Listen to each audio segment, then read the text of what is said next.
falou que hoje é semente do amanhã, para não ter medo que esse tempo vai passar.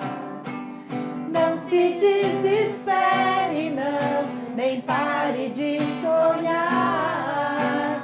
Nunca se entregue, nasça sempre com as manhãs.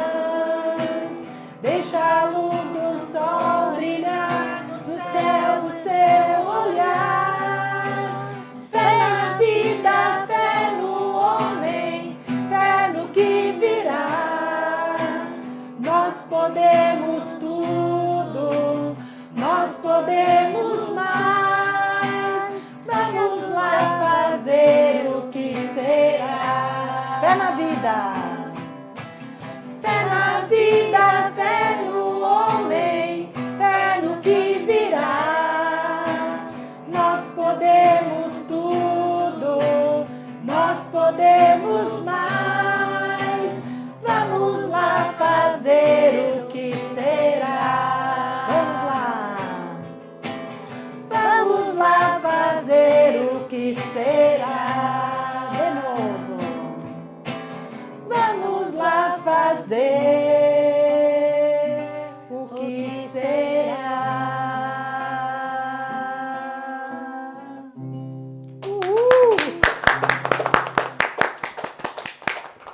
Olá, eu sou a irmã Emily, apóstola do Sagrado Coração de Jesus, e eu trabalho aqui no Centro de Assistência Social Divina Misericórdia, o Divina. Esse ano nós estamos comemorando uma grande data. São os 25 anos, bodas de prata, da irmã Anete como gestora da nossa entidade aqui do Divina. E então nós estamos hoje com esse momento especial para falar um pouquinho dessa história de luta, de dedicação, de garra, de muito trabalho, de muito amor espalhados aqui nessa região do Sabará, através das obras e das unidades do Centro de Assistência Social Divina Misericórdia. Então, eu gostaria que agora a irmã Anete se apresentasse um pouquinho e falasse sobre essa trajetória dela aqui no Divina.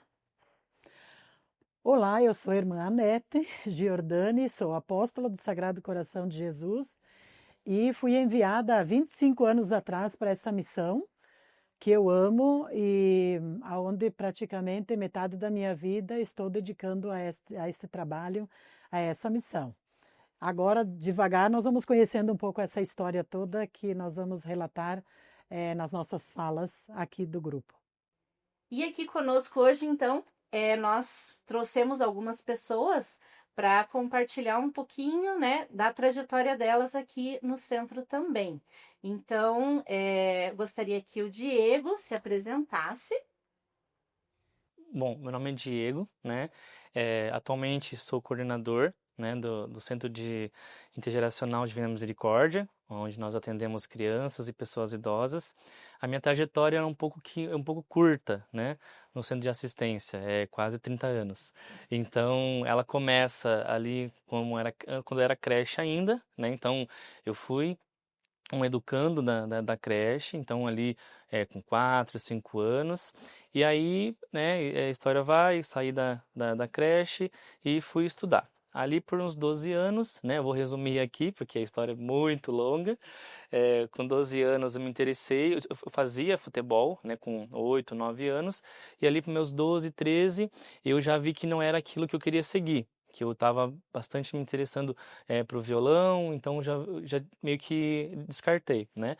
Porém, foi no futebol, né, na escola de futebol, que eu conheci a minha profissão, né? A partir de uma visita que nós tínhamos, né, a parceria com o Atlético Paranaense, e uma visita ao CT do Atlético, eu conheci um assistente social. E aquilo ficou na minha cabeça, inconscientemente, indiretamente fui martelando e já pensando em uma profissão, em outros estudos, e fui fazer outras coisas, né? Então comecei o violão, fiz 2 anos de violão aqui, né, com parcerias também, com o Instituto Concert, e aí depois de 18 anos, 19 anos, sempre conversando com as irmãs, tendo elas como referência, sabia que elas já eram assistentes sociais, e fui estudar serviço social. Então, me formei, né, em 2021, bem recentemente, e logo que eu me formei, a primeira, né, instituição que eu pensei de pedir uma oportunidade, ou até mesmo saber se elas soubessem, né, de alguma ou instituição que estaria contratando, e que vim, fiz o processo seletivo como qualquer outra pessoa, entrevista, prova, e estou até hoje, né, fiquei com uma assistente social até o ano passado, 2023, e esse ano estou com a grata honra de estar como coordenador e firmes na missão. Então, a minha história resumida na instituição é muito bonita e que eu carrego na minha vida, né? Muito do que a irmã Nete, comemorando esses 25 anos, muito do que nós aprendemos, o que eu aprendi é ser resiliente. E agora quem vai falar para nós um pouquinho é a Cláudia, uma das primeiras funcionárias do CASDM, quando a irmã Nete assumiu, e que está conosco aí na luta, né? No trabalho do dia a dia também no CIDM. Olá, sou a Cláudia Aparecida de Souza. Quando a irmã Nete entrou, eu já trabalhava lá, né? Que era o Grupo de Amparo Santana. Então, quando eles entregaram a creche para a irmã Nete, né? Eu continuei, a gente fez uma reunião, tudo, e a gente continuou trabalhando com ela. Isso foi no ano de 2000, de agosto, né? E daí a gente continuou todo esse trajeto aí. Fiquei até o fechamento, né, da creche, e fiquei um tempo fora, mas agora retornei para trabalhar no projeto lá. Sou formada em magistério e em pedagogia, e tudo que eu sou na minha vida eu devo a ela, porque ela que nos incentivou, os funcionários, a estudarem, a se dedicarem a isso, e a gente está aqui novamente, fazendo um bom trabalho com os idosos, crianças e adolescentes, né? Então a gente está aí, firme e forte, junto com essa equipe maravilhosa. E uma outra pessoa especial que a gente chamou para esse momento aqui é a Beth, a Elizabeth, que faz parte da nossa diretoria desde os inícios da entidade, antes da irmã Nete chegar, e está até hoje, e agora ela é também usuária lá no CECOP, no Centro de Convivência para Pessoas Idosas. Pode falar um pouquinho, Beth. Eu sou voluntária desde que eu tinha 24 anos. Minha menina agora está com 41 anos e ela já é avó. E eu participo ainda, e participo também do CECOP e amo muito esse CECOP. Trabalhei com várias irmãs, a irmã Delinda, a irmã Denise, que era meu amor, linda, maravilhosa, a irmã Marta, a irmã Maria, a irmã Nete. A irmã Nete era meu xodó. Por causa que dali em diante minhas filhas começaram a trabalhar com as irmãs. Foi maravilhoso. Espero continuar até o dia que Deus quiser. Então, como vocês viram, né, a Beth está aqui há 40 anos, 41 anos, né, no CASDM, porque essa missão, ela foi fundada, né, por outras apóstolas, aqui no SIC, do ladinho da Paróquia São Rafael, e a irmã Nete foi enviada para cá algum tempo depois, lá em 1999 que ela chegou. Então, eu gostaria, né, que agora ela contasse um pouquinho para nós como foi essa chegada dela aqui, o que ela encontrou no Centro de Assistência, lá em 1999, que foi fundado pela irmã Maria de Moraes, a irmã Delinda Maestrelli e a irmã Inês Frasson, né? Uhum. E quando ela chegou aqui, já eram outras irmãs que estavam na comunidade, nesse trabalho da assistência social, e aí ela chegou para fazer um trabalho diferenciado. Então, conte para nós um pouquinho, irmã. Vamos ver por onde começamos. Na verdade, eu fui enviada para essa região aqui da cidade industrial em 1994 para um trabalho pastoral na Paróquia São Rafael.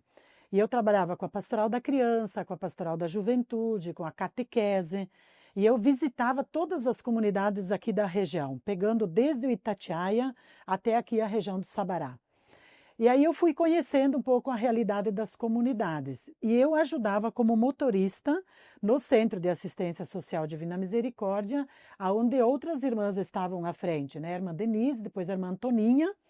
e a irmã Delinda, e daí eu cheguei como junior, irmãzinha nova, e eu era motorista, eu ia nos mercados pegar comida, aqueles pacotes que furava de arroz, de trigo e tal, eu recolhia tudo isso nos mercados aqui da região, levava lá e a Bete, mais algumas pessoas, arrumavam as cestas que eram dadas para as famílias uma vez por mês. Esse trabalho continuou sendo feito, né?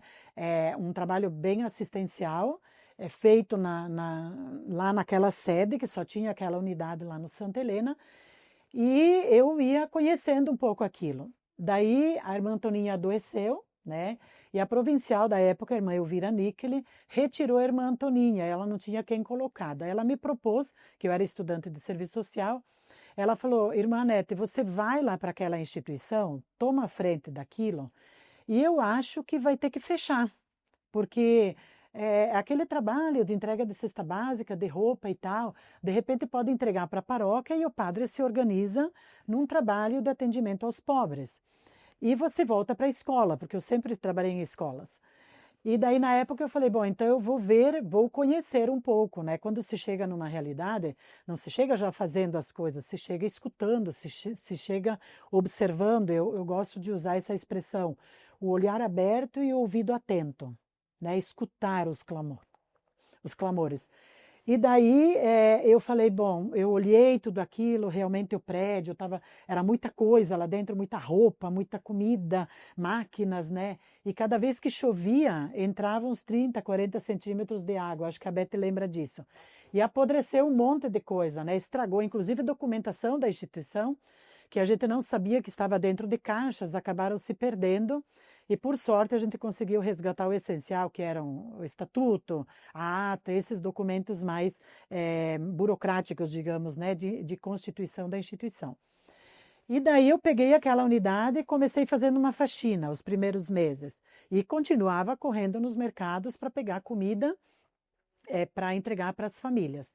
E daí eu fui vendo que aquilo não era bem o que eu imaginava que deveria ser um trabalho de assistência social na compreensão que eu tinha de assistência. Porque no meu entendimento, assistência não é manter as pessoas no nível que elas estão, com subserviência, com dependência das coisas da igreja. Eu usei uma expressão por muito tempo e uso hoje, que eu acredito que a igreja ela precisa fazer um trabalho de uma caridade mais profissionalizada. Uma caridade que promova as pessoas e não as mantenha no mesmo nível. E promover é muito complexo, parece simples, né? Até tem umas frases que eu não gosto, tipo, em vez de dar o peixe, dá a vara. Isso aí é meio falacioso, né? Uma fala falaciosa. Por quê? Porque não é bem simples assim. Primeiro você tem que resgatar sonhos, ver o potencial que as pessoas têm. Então, a gente começou a fazer um trabalho, nos dias da entrega de cesta básica, a gente começou a fazer esse trabalho. E claro que tinha gente que gostava e gente que não, falaram, ficar escutando essas coisas, queriam mais era pegar a cesta e ir embora, né? E a gente começou a fazer um processo de repensar o nosso fazer, né? A caridade é legal, mas ela também tem umas arapucas por trás. Elas podem ser promoção pessoal, elas podem ser massageamento do ego. Então a gente começou a quebrar um pouco esse paradigma de uma assistência social que mantém os pobres aí com você. Pobres sempre teremos entre nós, mas eles não precisam ficar sempre pobres. Eles foram feitos para mais, senão a gente nega o que Jesus, né, tanto fez com as pessoas, que foi tirá-las daquela condição onde elas estavam.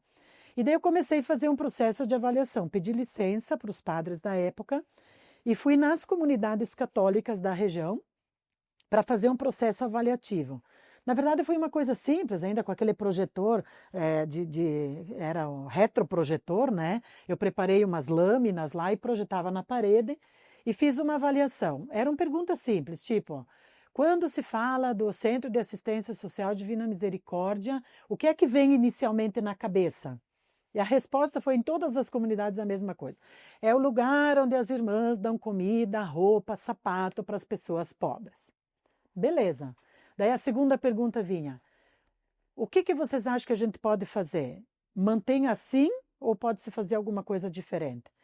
Daí brotaram as ideias, né? Não, eu acho que podia dar cursos, eu acho que podia atender as crianças, eu acho que podia atender os idosos, acho que podia... essas respostas todas, eu fui compilando, fui fazendo um relato disso, e comecei a reunir pessoas comigo que, na verdade, já trabalhavam comigo na catequese, na pastoral da juventude. Sentamos, fizemos uma grande roda de conversa e dissemos assim, gente, nós temos agora um desafio como igreja. Ou nós fechamos essa instituição, ou nós ouvimos essa fala do povo, que são os clamores, né? Tipo o que Deus fez lá no Êxodo. Eu ouvi o clamor deste povo e ele mandou Moisés. E a gente entendeu que era o momento da gente repensar a missão do Centro de Assistência. Até porque o nome é muito forte. Divina Misericórdia é um nome poderoso. O que é essa misericórdia? Não é assim, ai, fica aí sentadinho no chão que eu vou te dar tudo o que você precisa. Não. Levanta-te, toma o teu leito e anda. O que aconteceu com aquele homem depois eu não sei. O que aconteceu com os cegos que Jesus curou depois eu não sei. O que aconteceu com as mulheres que ele protegeu e ele libertou, eu não sei. Eu sei que eles não foram os mesmos. Então, esse entendimento com essa primeira equipe, que aqui está a Beth, né? Mas temos muitas outras pessoas que participaram desse processo de reestruturação. Não foi fácil. Primeiro porque na própria estrutura da igreja, existe ainda gente que acha que isso é suficiente. Dar cesta básica é suficiente. E daí começou uma fala tipo assim, não se fazem mais irmãs como antigamente. Não tem mais as irmãs de caridade. Né? E eu tinha que ficar escutando. Inclusive, tinha gente que queria mesmo, né, meio que bater na gente, porque a gente tinha reestruturado o trabalho e não era mais sempre, simplesmente pega e leva. Nós começamos primeiramente com os clubes de troca. Né, em parceria com o Cefúria, a gente começou a fazer um trabalho assim. Ninguém é tão pobre que não tenha nada para dar, para partilhar. Né? Então, a entidade partilhava o que tinha e as pessoas precisavam trazer alguma coisa. Então, era bonito de ver, porque tinha gente que trazia um feixe de tipo cheiro verde, salsinha e cebolinha. Outra trazia um tapete. Outra, alguma coisa que a pessoa fazia, ela tinha que trazer para partilhar. E aí a gente começou a fazer os bazares, algumas coisas assim. Porque quando eu assumi a instituição, não tinha dinheiro nem para pagar a água e a luz. A gente dependia da paróquia São Rafael. E toda vez que tinha que pagar a conta, era bem estranho o que acontecia. Porque né, não gerava lucro, não dava dinheiro, a gente não tinha recurso e ainda tinha que depender da paróquia, embora né, o dízimo, 1/3 daquilo que entra do dízimo, seria para a dimensão social. Mas às vezes também isso está bem equivocado por aí. O fato é que a gente tomou uma decisão. Nós vamos acreditar na providência de Deus. Isso foi em 99, todo esse trabalho. Junho de 2000, aí a gente inventou uma reforma, fechou as portas, para quando a gente fosse abrir diferente. E conseguimos né, pintar, porque tinha uma estrutura bem precária. A pintura interna dava a sensação que você estava entrando no exército, assim, num barracão do exército. O cheiro de mofo enorme por conta dessas chuvas que vinha e entrava aquela água até que secasse tudo, enfim.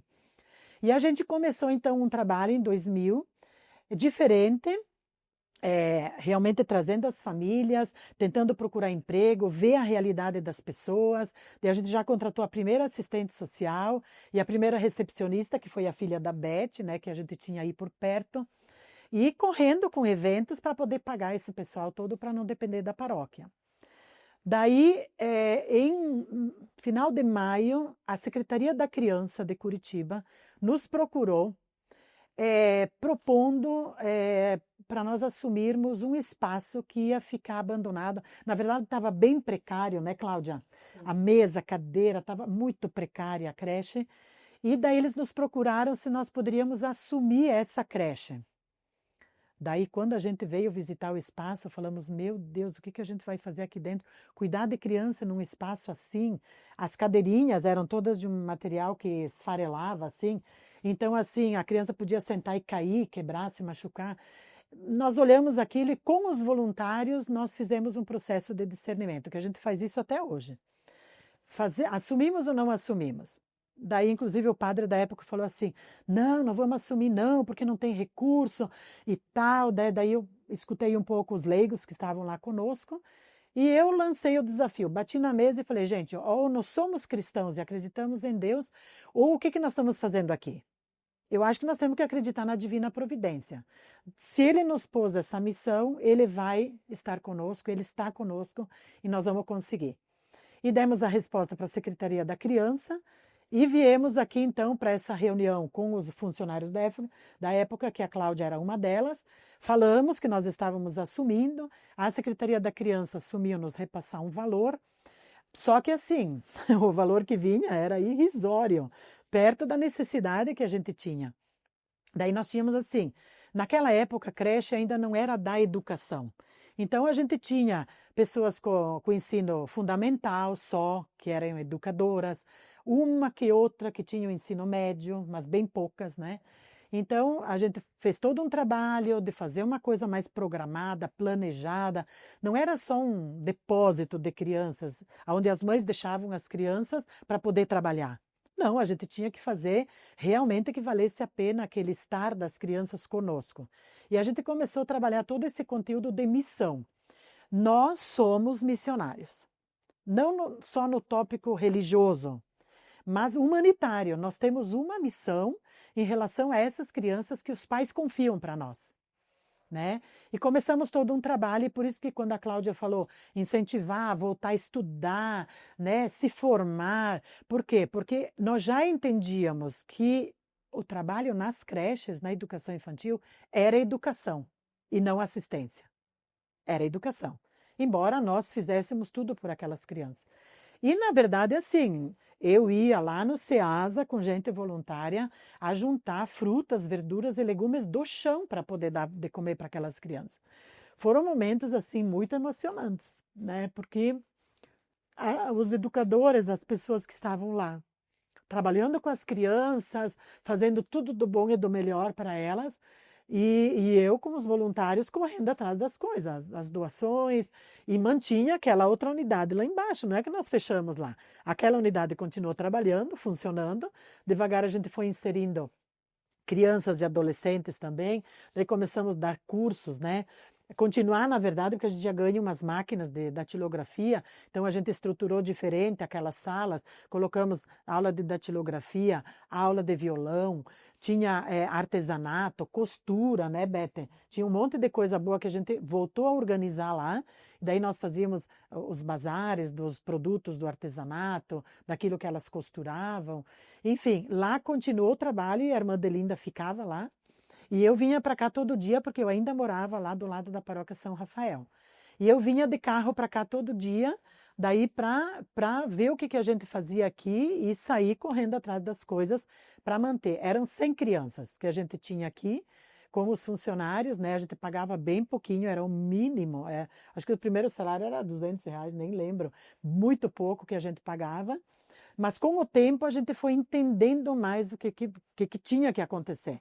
Que já que essas crianças estavam conosco, nós tínhamos que fazer o serviço bem feito e realmente trabalhar, deixar marcas. Eu sou muito dessa questão de marcas. A gente deixa marca na vida das pessoas, independente se a gente tem consciência ou não. A gente deixa marcas positivas e negativas. Quem decide as marcas que vai deixar somos nós. Então, enquanto educadores, a gente fez todo um pacto de que nós faríamos o melhor que a gente pudesse fazer. E daí, quem não entrou na dinâmica de uma causa, porque para entrar com essa visão de missão, de causa, você tem que realmente abraçar como se fosse tua, não das irmãs, é uma causa tua. Com o tempo, nós tivemos que dispensar alguns funcionários que não tinham esse perfil de causa e devagar, até hoje a gente faz o processo seletivo, a pessoa entra, aí a gente já vê, depois de uns meses, se a pessoa tem identificação com a causa ou não. Quem tem identificação fica, quem não tem, a gente abre as portas para que a pessoa possa procurar o que ela deseja. Então, agora eu gostaria de pedir para a Beth nos contar um pouquinho sobre aquele início, né, lá em 99, 2000, quando a irmã Anete assumiu o centro de assistência, que ela já era voluntária, fazia anos da entidade. O que você lembra, algum fato interessante, né, diferente para contar para gente dessa história aí dos inícios da irmã Anete no Divina? E o que você fazia também na assistência, né, no Centro de Assistência Social Divina Misericórdia, como voluntária da entidade? Bom, eu como voluntária, eu fazia de tudo. A irmã ligava ali em casa, já corria lá. Então a gente fazia limpeza, arrumava os armários, deixava tudo em ordem para quando as costureiras chegassem, as senhorinhas que participavam fazer o colchoado, tudo, né? E Ajudava no bazar? ajudava bastante no bazar. Trabalhamos muito no bazar, nos almoços. Almoço a gente vendia os carnezinhos, né? Para as irmãs, para fazer o almoço, para arrecadar bastante dinheiro ali para assistência. Sei dizer que a gente trabalhou de manga arregaçada. A partir que a irmã Neta assumiu também, olha, daí foi para frente. Daí foi pra frente. Foi para frente. Foi para frente, porque olha, você acha que se não tivesse. Começaram os cursos, né? Teve os cursos da datilografia, vários cursos, teve pessoas que foi agradecer depois. Acho que eu nunca passei isso para irmã. Não dava tempo. Mas foi muitas pessoas, mulheres que entraram fazer curso e daí foram lá agradecer porque já estavam, não precisavam mais pedir lá ajuda, né? Que eles aprenderam ali, eles foram para frente e foram trabalhar fora. Olha que bonito. Uhum. Muito bom. Isso é promoção humana, né? Promoção humana e humana. social. Isso. E agora, então, a Cláudia, conta para nós um pouquinho, Cláudia, dessa história que a irmã Nete falou quando ela assumiu aqui a creche do Sabará. A forma como a creche estava, já era funcionária, né, da outra instituição. Conte um pouquinho para nós essa transição, o que você percebeu, como que funcionava antes, como que passou a funcionar depois. O primeiro grupo, quando aquela creche abriu, ela era mantida pelo Banco do Brasil. Daí foi para o grupo de Amparo Santana, que daí foi quando a irmã entrou. Mas assim, era bem difícil mesmo a situação, né? A gente tinha dificuldades na alimentação, na organização dos materiais pedagógicos, tudo isso era bem difícil. Às vezes a gente mesmo comprava com o pouco que a gente ganhava, que era muito parcelado. Então, quando a irmã entrou, a gente, né, ficou um pouco com medo, né, porque a gente ia trabalhar com as irmãs, né, mas graças a Deus, assim, foi uma luz no final do túnel, né. Ela veio com toda essa garra, né, foi atrás dos alimentos, a gente fazia bazares ali, a gente sempre trabalhou, fazíamos festas no campo de futebol, né, que hoje é campo de futebol, antes era só um espaço, né, que não tinha, era só mato lá, e a gente foi adaptando para nós fazer nossas festas juninas, festa da primavera, né, para a gente poder arrecadar algo para que pudesse manter um lugar melhor para as crianças, né?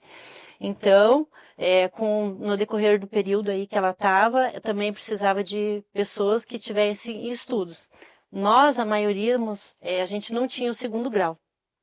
E quando ela entrou, ela incentivou a gente a ter os estudos em primeiro lugar.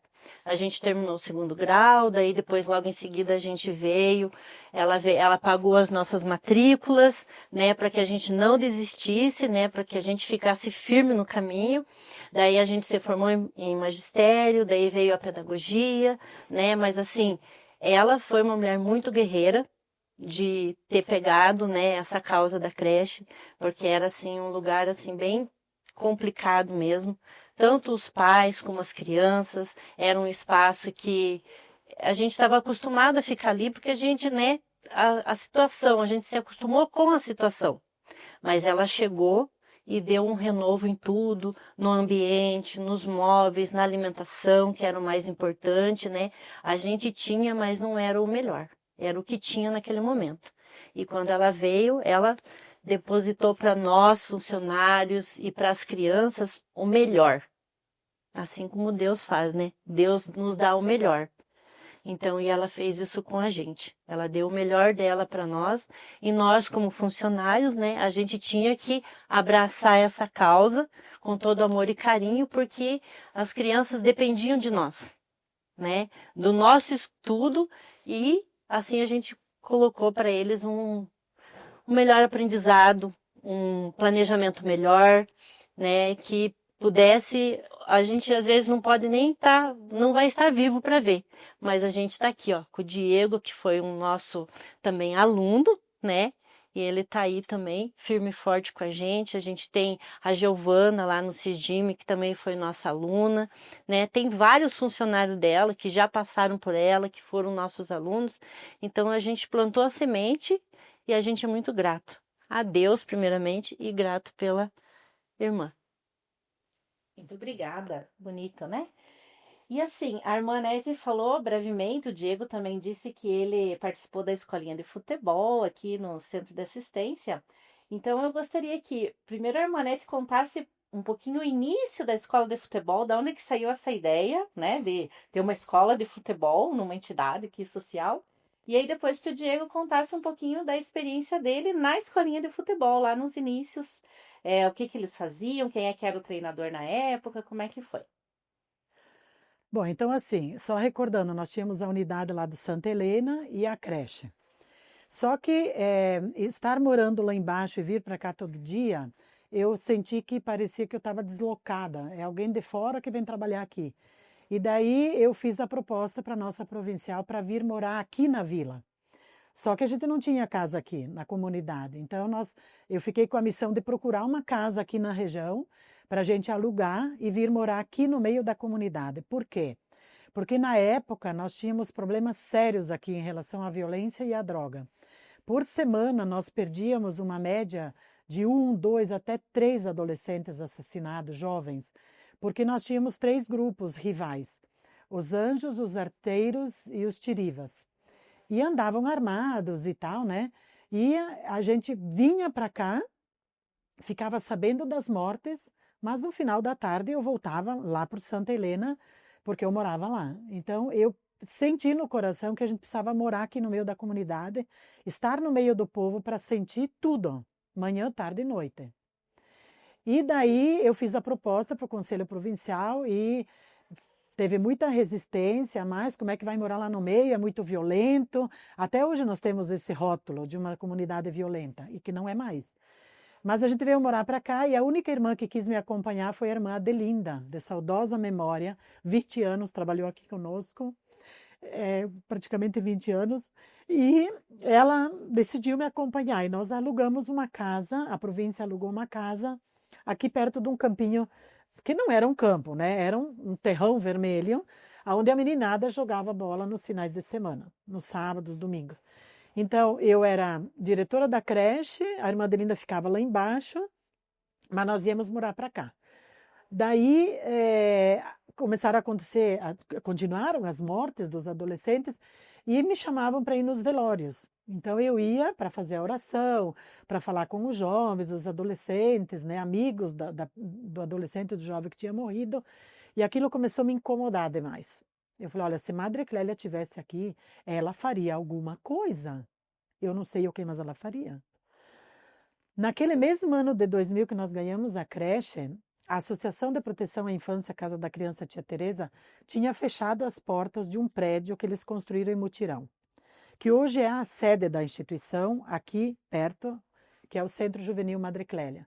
Então nós ganhamos aquele prédio e muitas coisas começaram a acontecer junto. Primeiro, aconteceu que num domingo, eu ainda morava lá no Santa Helena, os vizinhos aqui me ligaram dizendo que estava uma quebradeira dentro do tal do Centro Juvenil. Eu vim correndo e peguei a meninada toda dentro, quebrando tudo, brinquedos, sofás, o que tinha dentro que eu estava guardando de doações que vinham para a creche, para a gente fazer bazar e tal. Eles estavam quebrando tudo lá dentro. Daí eu cheguei, no domingo, nem fui para missa aquele domingo nada, vim correndo para cá, encurralei a meninada toda num quarto e liguei para o Conselho Tutelar. A conselheira que estava de plantão na época foi a Bete Biela, que nos conhecia do tempo da catequese, e ela veio com a Kombi do Conselho Tutelar e nós começamos a conversar com a meninada e daí ficou aquela conversa assim, tá, e agora o que nós vamos fazer com tudo isso que vocês fizeram? Os pais de vocês têm condições de pagar para repor tudo? Daí começaram a chorar, não. Daí eu combinei com a conselheira tutelar de chamar as famílias. Então foi assim, eu ficava aqui com as crianças e a conselheira tutelar com a Kombi foi na casa das crianças trazer um familiar, ou o pai, ou a mãe, a pessoa responsável. Daí nós fizemos, isso levou o domingo inteiro, porque eram 11 crianças, e a meninada assim, de 8 a 11 anos. vieram os familiares, daí assim, aí você se dá conta do que está acontecendo, porque teve familiar que chegou e já começou, meu Deus, o que que aconteceu? O que que vocês estavam fazendo aqui? Teve pai que chegou e mãe que já queria bater nos filhos na minha frente, na frente da conselheira tutelar. Então a gente começou a sentir o clima da coisa, sabe? Daí fizemos uma grande roda, no meio de toda aquela quebradeira, e daí assim, ou eles pagavam tudo que tinha sido quebrado, ou nós íamos fazer um projeto, eles tinham que participar de um projeto. Na hora veio a ideia, porque vamos combinar, a gente não tem bola de cristal para adivinhar o que a gente vai fazer. Então, nessa hora, realmente, hoje eu sinto que muita coisa do que a gente fez aqui, não fui eu estava à frente de algumas coisas, mas eu sempre tive muito apoio da comunidade, dos voluntários, dos funcionários da época. Daí, na hora eu falei assim, meu Deus, o que que nós vamos fazer? Daí uma criança falou assim, a gente veio aqui porque a gente queria um clubinho. Sabe aquelas palavras que vão chegando? Falei, clubinho? Ah, então vamos fazer o clubinho. Vamos fazer o clubinho, vocês serão os primeiros do clubinho. Nós temos fotos, as primeiras fotos que eu tirei aqui do trabalho, nós temos até hoje, estão ali daquelas que revelava, sabe? E daí nós tiramos o tal do clubinho. Começou como? Limpando tudo. Eu fiz um mutirão na semana, porque aconteceu no domingo, na segunda-feira. A meninada teve uns que nem foram para a escola, de tão empolgados que eles ficaram com o tal do clubinho. E algumas mães vieram ajudar, nós limpamos tudo, jogamos em sacos de lixo que estava quebrado, lavamos o que podia lavar, reorganizamos. Foi até bom que aconteceu, porque daí eu pus em ordem o negócio aí, né?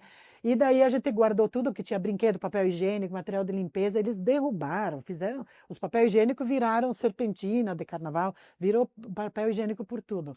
Nós arrumamos tudo, eles tiveram que dobrar tudo de volta, organizamos e começamos a conversa. E daí, eu não me lembro exatamente como, mas eu entrei em contato com a Universidade Positivo e tinha lá uma professora que era de psicologia comunitária, a Carmen Espanhol. Ela veio com os estagiários e nós começamos a fazer um trabalho com essa meninada com psicologia. E ali a gente teve coisas emocionantes, assim, por exemplo, eu lembro até hoje, porque daí eu tinha também organizado a panificadora, que é um outro capítulo, mas nós vamos passar rápido nisso. Eu organizei uma panificadora em parceria com a Siemens, o Carlos de Leandro, aquele pessoal todo. E daí eu comecei a dar lanche para essas crianças, né? Chineque com suco, coisa que a gente ia buscar no Ceasa, batia no liquidificador, a parte que era boa, o que era podre a gente tirava, e o que era bom a gente congelava. Daí fazia os sucos, e a meninada começou a amar vir aqui para fazer essas coisas e tal. A gente começou a fazer umas rodas de conversa com a psicologia comunitária. E eu lembro até hoje, eu mandei fazer um bolo, para as meninas da panificadora, e eu fiz a primeira celebração da vida. Por isso que eu acho tão importante a celebração da vida nas unidades, que a gente continua fazendo até hoje. Daí nós arrumamos para o aniversário e tal, aquele bolo bonito, tem a foto desse dia. E naquele dia eu chamei os aniversariantes dos meses anteriores, não sei exatamente que mês que foi, mas eu sei que tinha 3 ou 4 aniversariantes no grupo. Daí nós cantamos os parabéns, fomos cortar o bolo, de repente uma menina começou a chorar. Daí eu falei, ué, por que você está chorando? Você não está feliz que é a festa da vida? Daí ela falou bem assim, ela falou, a senhora sabia, irmã, que eu estou fazendo 11 anos e é a primeira vez que cantam os parabéns para mim? Aquilo para mim foi demais. Aí que surge um pouco aquela expressão, valorizando a vida, acolhendo gerações, que nós temos até hoje nos nossos escritos e tal. Porque ela falou com tanta emoção aquilo, eu fiquei tão impactada. Uma menina com 11 anos que nunca ninguém lembrou do aniversário dela. E foi aquela festa. Nós fizemos aquela festa, aquele dia, tomando o suco lá e tudo. E eu falei, tá aí, nós temos que começar a lembrar de coisas muito simples. Às vezes a gente pensa em coisas grandiosas, não. A relação com as pessoas, a valorização da vida da pessoa está naquilo que ela carrega, que é a história dela. Como, por exemplo, o dia que eu nasci. Né? Veio para esse mundo, e é uma expressão que eu uso muito forte, ninguém pede para nascer. Ninguém pede para nascer pobre, rico, preto, branco, amarelo, né? Ninguém pede para nascer. Então a gente não pode colocar nas costas, nos ombros das pessoas um peso que elas não pediram. Por isso que a gente quer realmente que a promoção humana seja né? O foco forte nosso. E a ruptura, né? Uma palavra que eu uso muito, que é a ruptura, é romper com um ciclo histórico que se reproduz na vida das pessoas. Às vezes, por exemplo, o alcoolismo, droga, de gerações, 3, 4 gerações, a falta de amor, a falta de afeto, a violência, a agressividade, ela se reproduz nas gerações. E as pessoas sofrem, não sabem nem por que estão sofrendo. Carregam um peso que elas não pediram. E eu comecei muito cedo a perceber isso. Daí, isso é um parênteses aqui do Centro Juvenil para dizer que várias coisas foram acontecendo ao mesmo tempo e aquilo não foram gritos, foram urros. Foi tão forte que aquilo me deixou impaciente, me deixou inquieta. A gota d'água foi quando, na creche, a Cláudia deve lembrar, tocou a campainha e a dona Rosa gritou lá do portão: irmã, libera a Luana para mim, porque mataram o Washington. Um dia antes do meu aniversário, dia 1º de abril de 2021, eu lembro até hoje. A dona Rosa gritou, o esposo dela estava preso, e o Washington era um menino que cuidava dos priminhos, era tipo uma babá. Ele cuidava dos priminhos no contraturno da escola e tal. E naquele dia, ele estava no lugar errado, com as pessoas erradas, com um boné emprestado errado. Era o boné de um outro menino. Ele foi confundido e eles mataram ele a queima-roupa. E ela veio correndo e aquilo assim, nossa, o Washington, que? Como? Sabe quando não dá tempo de você pensar muito nas coisas? Daí liberamos a Luana e eu fui no velório. Quando eu cheguei no velório, eu ouvi e ouço hoje, e aí isso até o corpo me estremece. É como se eu ouvisse assim: faça alguma coisa antes. Mas eu ouvi como eu ouço hoje, com o aparelho auditivo já. Faça alguma coisa antes. E eu voltei inquieta com aquilo, faça alguma coisa antes, o que eu posso fazer? A gente já estava cuidando das crianças para tentar romper um pouco isso, né, já na creche. E daí, nos sábados, eu limpava a casa. Nossa casinha era ali na frente do campo de futebol. E eu limpava, assim, o pátio. A irmã Delinda já era idosa, depois veio a irmã Jaceira, a irmã Mary Terezinha, enfim. Cada ano vinha uma, né? E nós duas ali. E daí eu estava limpando, varrendo o pátio e vendo aqueles meninos jogar bola lá naquele campinho, com aquela bola murcha e tal. Daí eu falei para a Madelinda, eu vou lá um pouquinho lá do lado dos meninos, lá, enquanto tem uns que jogam, eu sento lá, converso, né? Tinha uns pés de árvore assim, eu sentava embaixo.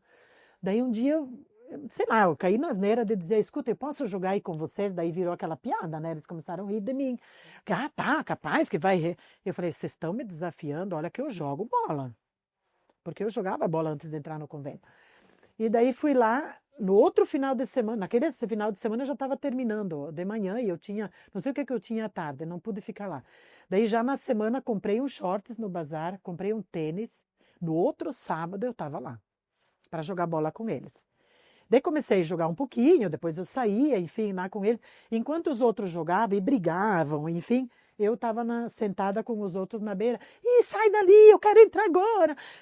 E daí assim, eu falei: meu Deus, o que vai acontecer aqui? Daí, já na semana, liguei para o professor Zanon, da Secretaria de Esporte e Lazer, pedi apito, bola, rede. Milagrosamente veio já na semana. Ele disse: irmã, vem aqui com a Kombi, já pega as coisas aqui. E foi uma festa. Quando eu apresentei para eles as bolas, os apitos e tal, aí começou um trabalho bem, bem interessante, porque assim, eles me aceitaram, porque era difícil. E até porque era território de 3, assim, né? Era anjo, arteiro, quem que mandava no pedaço? E daí tinha meninada que ia armada lá para assistir o jogo e tal, né?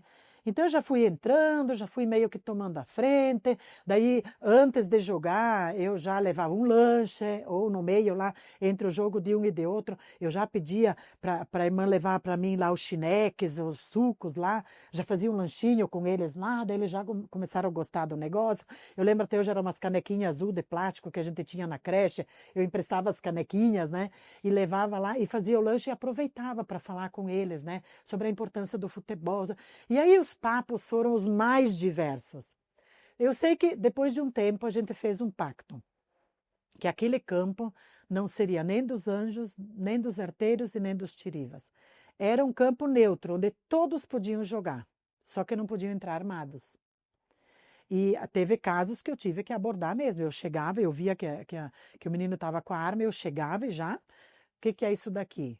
Ah, não, é bagulho. Aí, ó, você vai devolver esse bagulho, você só vai voltar aqui sem esse bagulho.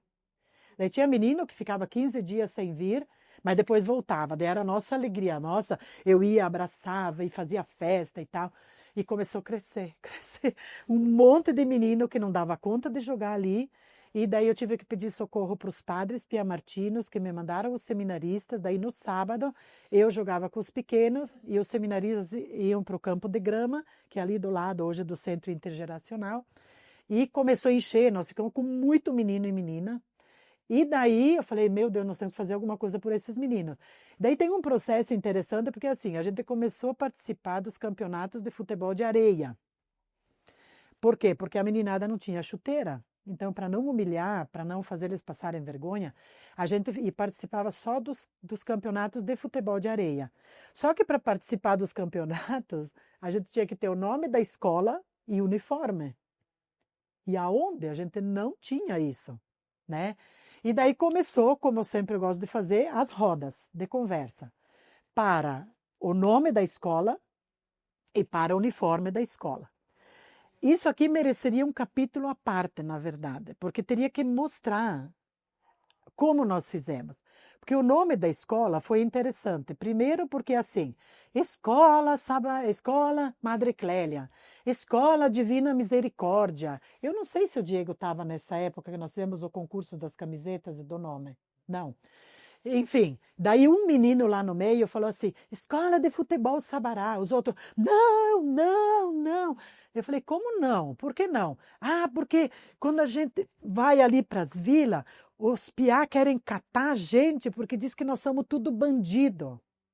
Bandido, sabe aquelas palavras? Falei, bandido? Mas quem que é bandido aqui?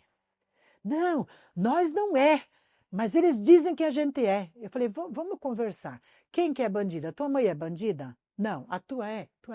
Fui fazendo uma conversa assim. O teu pai é bandido? Não, não. Um lá no outro que tinha o pai preso, alguma coisa assim, dizia, mais ou menos, sabe aquelas respostas assim, né? Mas nós vimos que a maioria não era. Eu falei, gente, então assim, vamos combinar? A gente não é bandido, nós temos que mostrar para o povo que a gente não é.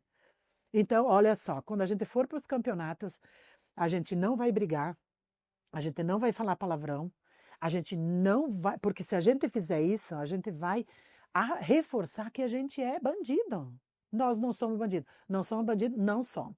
Então, nós vamos usar o nome Sabará. Mas daí, assim, o que é Sabará? Daí, fui pesquisar na internet com os meninos. Eu não sei. Daí, um menino, ele falou assim, olha aqui, irmã, que legal. Lá em Minas, tem uma cidade que é Sabará e que tem muitas pedras preciosas. Tá aí. Nós pegamos a deixa da pedra preciosa. Quem vê hoje a nossa logomarca é um diamante. E a gente trabalhou o diamante não vem pronto, o diamante precisa ser lapidado. E aí junto veio aquela que é a nossa mística até hoje, que é de Lucas 2, Jesus crescia em estatura, sabedoria e graça diante de Deus e diante dos homens. Porque a gente precisa se lapidar. Estatura é no corpo, cuidar como a gente se veste, cuidar de tomar banho, de se cuidar com a questão da droga, né? Tudo isso a gente foi trabalhando. Depois vieram mais irmãs para me ajudar e tal. Sabedoria não é saber mais que os outros. Sabedoria vem de sabor. Então, assim, é tirar sabor da vida, é ter discernimento para dizer o sim, para dizer o não. Tem coisas na vida que a gente tem que dizer não, tem coisas na vida que tem que dizer sim e assumir o compromisso e as consequências. E graça é a espiritualidade. É o banquinho, eu explicava para eles um banquinho com 3 pés, que fica de pé se os 3 estiverem equilibrados, né? Que é essa questão das religiões, mas não tanto. Eu posso me fechar no quarto e lá Deus escuta. E daí a gente começou a trabalhar questões da palavra de Deus, sabe? Da espiritualidade, do respeito às religiões. Enfim, foi embora por aí, até hoje a gente trabalha isso. E daí assim, a gente tinha que ir de uniforme e a gente não tinha. Eu ia nos mercados para arrecadar o dinheiro para mandar fazer os uniformes. Eu fiz o orçamento e tudo. O problema era como seria esse uniforme. Então eu fiz um concurso de desenhos de uniforme. Os meninos se dividiram num sábado, a gente combinou que a gente não ia jogar bola. a gente ia fazer os uniformes. Então eu levei papel de rascunho, lápis de cor e tal, e eles se dividiram em equipes, nós fizemos 16 equipes. Foram 16 desenhos diferentes de uniformes. E eles desenharam as camisetas e os calções, cada um do jeito deles. Daí eu pedi para o David Denner, que eu lembro até hoje do nome dele, porque depois eu mandei ele escrever do lado para eu não esquecer. Ele pegou todos esses desenhos e ele compilou e nós temos isso original guardado. Eu não tenho os originais dos desenhos feitos nos grupos, mas eu tenho o original do que o David colocou, que ele era bem desenhista, ele fazia uns desenhos estilosos assim no muro. E ele colocou os uniformes. Daí o que aconteceu? Nessa época, para quem lembra, aqui em Curitiba, quando tinha o jogo Atletiba, que tinha o jogo do Atlético com o Curitiba, acabava com morte. Briga, morte nos terminais de ônibus. Teve muita gente, inclusive aqui da vila, que morreu por causa desses confrontos, por causa do time de futebol. E eu queria um trabalho diferente com o futebol. Um trabalho que gerasse vida. Então, o que acontece? Nos uniformes tinha todas as cores. Só que assim, os uniformes que tinha verde, não passou porque os atleticanos não queriam.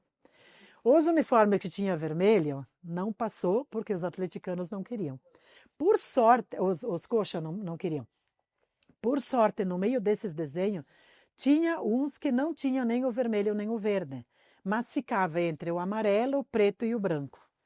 Então eu tenho lá para ver, nós fizemos votação dos uniformes e ganhou. Entre o 4 e o 14 ficou ali que tinha o amarelo, o preto e o branco. Nossos uniformes hoje, inclusive os nossos prédios, porque a partir disso, a escola de futebol desencadeou um outro processo que eu vou contar depois, que foi o que nós temos hoje na instituição. Por quê? Porque essas cores foram marcantes. Na verdade, o cinza é mais do que preto, é o cinza, que é da prata. O amarelo é o amarelo ouro, né? E o branco é o da paz, que a gente precisava aqui. Então, a gente foi mesclando essas cores do time de futebol para o restante das coisas, inclusive a pintura dos nossos prédios. E aí nós mandamos fazer o primeiro uniforme. Inclusive eu lembro, o modelo o primeiro tinha uns dentes assim, porque eles gostavam de dente, de sabre, essas coisas. Eles eram muito do hip hop, sabe, dessas coisas assim. Então fizeram um uniforme todo estiloso. Foi até difícil eu mandar fazer, porque como ele era muito trabalhado, ele ficou um pouco mais caro. Mas graças a Deus, né, o Supermercado Curitiba e a Nutritiva, que era uma empresa de refeições coletivas, patrocinaram o nosso primeiro uniforme, que nós temos até hoje, para quem quiser ver. Então a gente começou ali um trabalho mais estruturado. Daí eu já não conseguia nos finais de semana, como era muito menino, muita menina, nós contratamos o primeiro treinador, que foi um momento sui generis, porque assim, um seminarista lá da paróquia me falou, irmã, meu primo quer vir trabalhar em Curitiba, lá de São Mateus do Sul, e ele precisa de um trabalho. Eu falei, então traz ele para a gente conhecer, né? Até ele veio no domingo para conversar comigo. Daí chegou o seminarista e chegou do lado um piá, loirinho, pequeno. Quando eu olhei, eu falei assim, aqui os nossos meninos tudo troncudo, brabos, né? Fortes, com um pisar fundo. E me trouxe aquele menino para ser o treinador do futebol.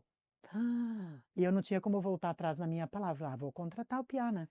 Fizemos as festas e tal, eu contratei. Gente, é a história do Davi, sabe como? Sabe do Davi do Golias? A gente se ilude com a pompa das coisas, né? Com a força. Ele começou um trabalho junto comigo. Começamos a dividir as equipes durante a semana, porque era muita gente no final de semana. Durante a semana, dependendo de cada dia as categorias. E pasmem vocês, o Emerson, que chegou loirinho, pequenininho, foi ficando forte, foi impondo respeito e fez um trabalho inegável. Acho que o Diego vai lembrar disso.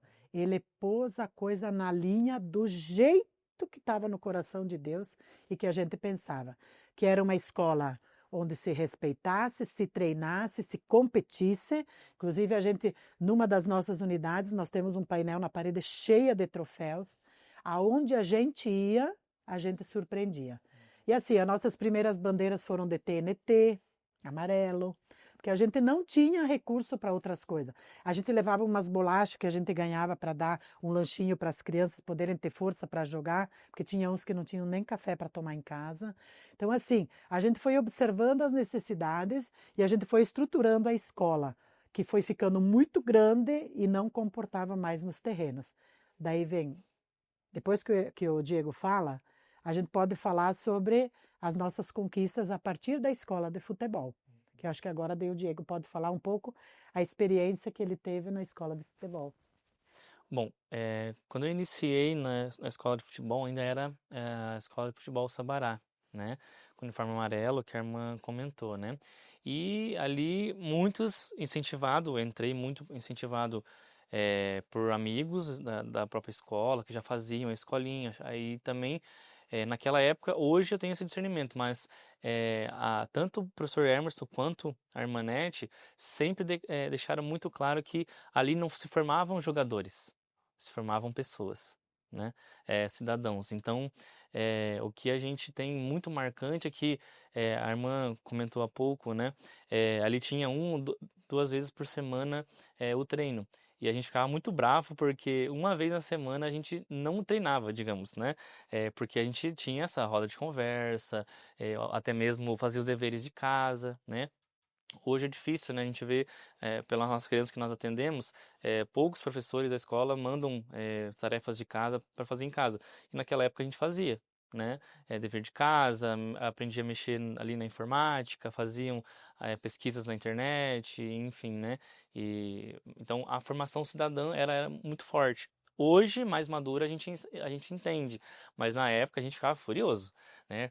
E a irmã, sempre com o professor Emerson ali todo dia com a gente, mas a irmã sempre estava nos treinos e sempre dava ali os seus sermões, os seus conselhos, suas orientações, e deixava muito claro, né? Daqui pode ser que saia sim jogador, mas não é o principal objetivo. Se sair, é claro que a gente vai ficar muito feliz. Eu lembro dessas falas da irmã Nete muito claramente. Então a gente se apegava a isso, né? É claro que muitos ali tinham sim a mentalidade de ser jogador e alguns já foram, né, jogadores amadores, ganharam seus salários como jogadores até profissionais, mas para dizer que se não fosse essas formações, a gente não aproveitaria as oportunidades que a gente teve. Exemplo, a gente fazia muitas viagens, né, para Santa Catarina, os pais amavam, ficavam chorando, né, porque ficavam preocupados, deixar na mão das irmãs e tal, né, mas era autonomia, era formação cidadã. Então, viajar para Santa Catarina, São Paulo, né? E a gente sempre, a irmã comentou, a gente sempre olhava que, aqueles piá lá, pobre lá e tal, e sempre dava briga, porque a gente ia lá, ganhava deles e não se contentava, eles queriam partir para a ignorância, né? Então, era muito difícil porque a gente treinava no campo de areia, né? Ali não tinha tinha os recursos mínimos, né? Bola, colete, tinha ali as camisetas que eram vendidas, o uniforme, né? Ali a R$ 10, R$ 15, né? Na época, se pagava uma mensalidade, eu lembro minha mãe me dando R$ 5, ó, vai lá e paga a escolinha por mês.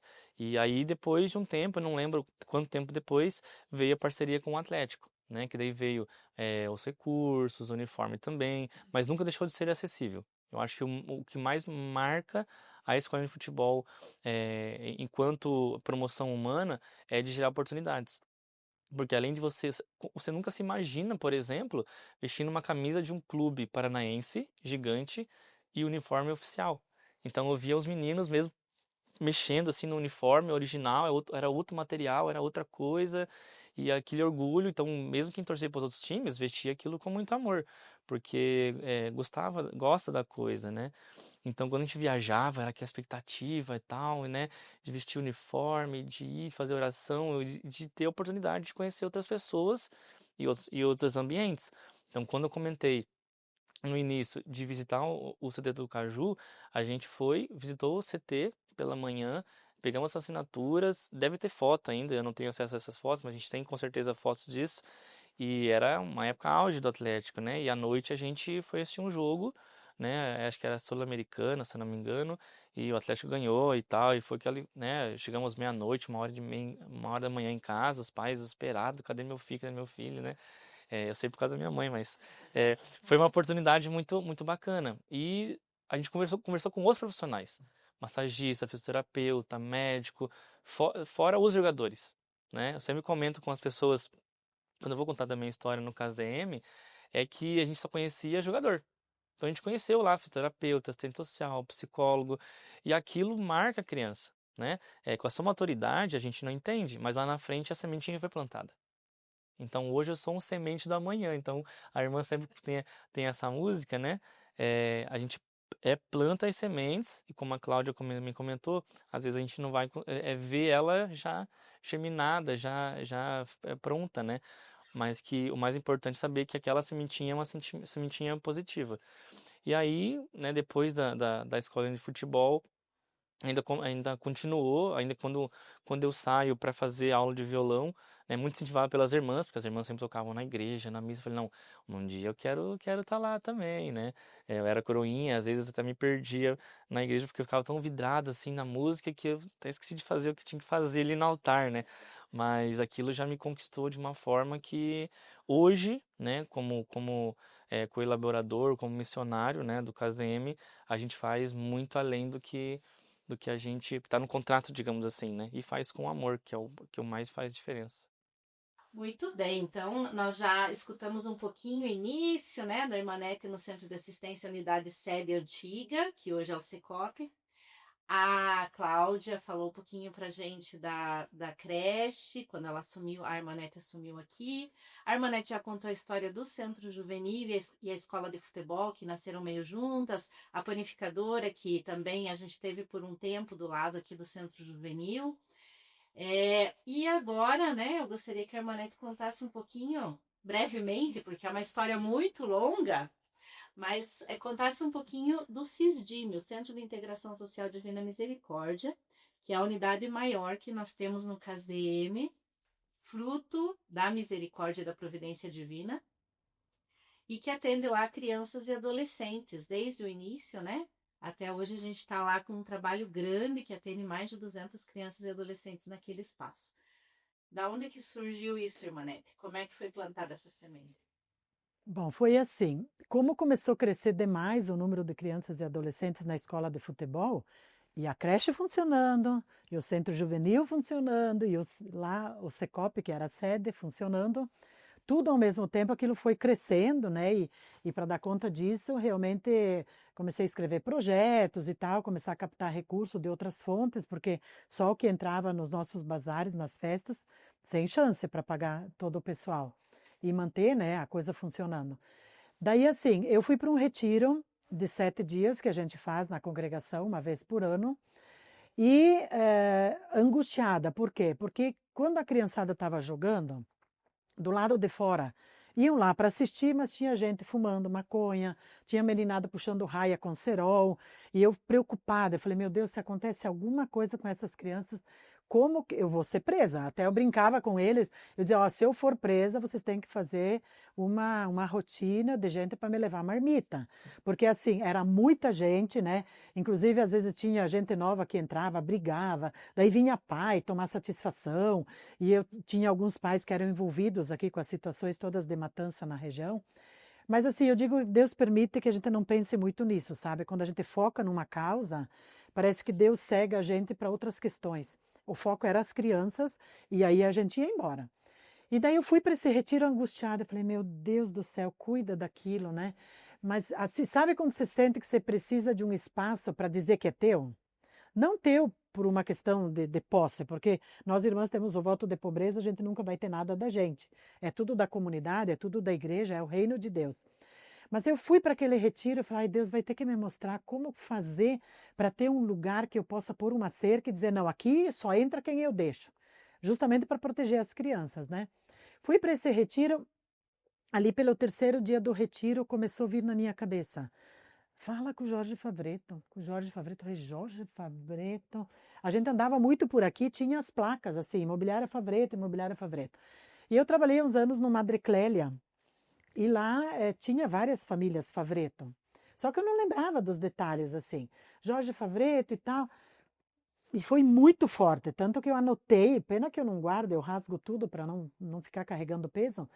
E eu escrevi o nome dele, daí quando eu cheguei, voltei desse retiro, eu fui procurar, porque não tinha internet, essas coisas, a gente não tinha. O meu primeiro celular, ele era mais ou menos assim, desse tamanho, parecia um telefone sem fio.